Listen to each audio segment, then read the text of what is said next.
Christian Karasowitz here from ChristianKOnline.com. And today we have an exclusive look into Facebook Paper.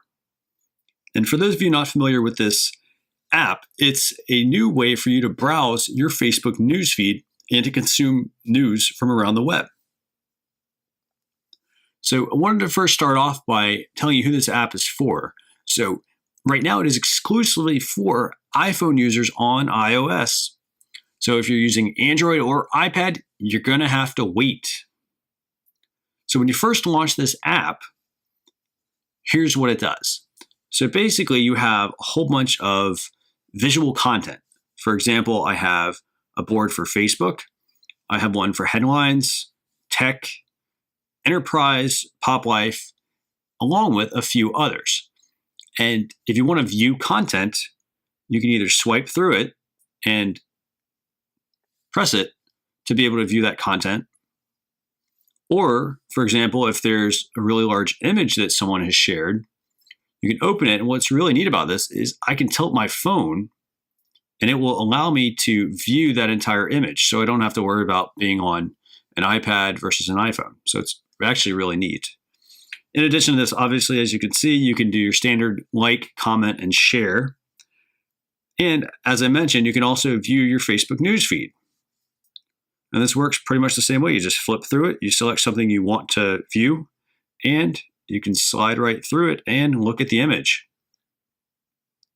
What's also pretty neat about Facebook Paper is that I can also access other important areas of Facebook from my smartphone.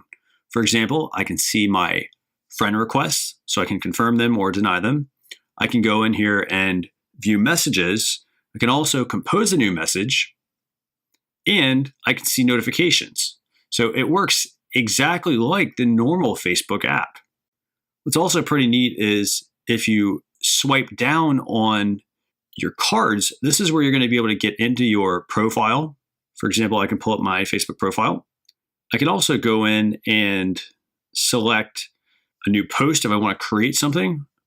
This is pretty neat as well because you can upload images, you can select your location, you can target specific users. You can also work with your privacy settings, which was pretty neat because this way I don't have to worry about, that option's only available on mobile or that option's only available on a desktop. It actually seems to put everything right here for you.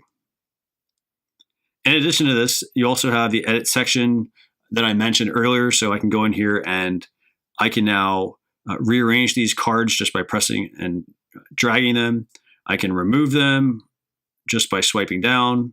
I can put a new one back in by swiping up. I can also add some additional ones. I can hit done. And now I'm going to be able to see all of these different pieces of content when I'm on Facebook Paper. One other thing that I thought was pretty neat about this is you can go into your settings menu. You can turn a lot of these features off. For example, if you don't like auto panning photos, that's where you can rotate left or right. You can turn off autoplay video. There's also really great integration though with a read later option. So for example, I can save articles to Safari or Pinboard or Instapaper or Pocket right from my device, which I thought was pretty neat. In addition, you can go into account settings. You can access all of your Facebook privacy settings as well. And lastly, there's the search option. The search option will let me basically pull up anything that I've recently searched for on Facebook. So that is Facebook Paper in a nutshell. Now, I have to say, I really like this. I like the fact that it's fresh, it's new. I also like the fact, though, that it ties in a lot of other core applications. For example, I have right now the Facebook app, the Facebook Page Manager app, Facebook Messenger. So I have all these different apps and I kind of find myself gravitating more towards Facebook Paper because it seems to make browsing the newsfeed actually a lot more fun. That is an exclusive sneak peek into Facebook Paper.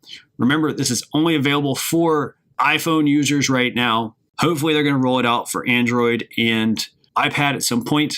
If you want to ask questions about this, please leave them in the comments below. And as always, if you want additional Facebook marketing tips and tutorials, don't forget to check out my blog, ChristianKOnline.com.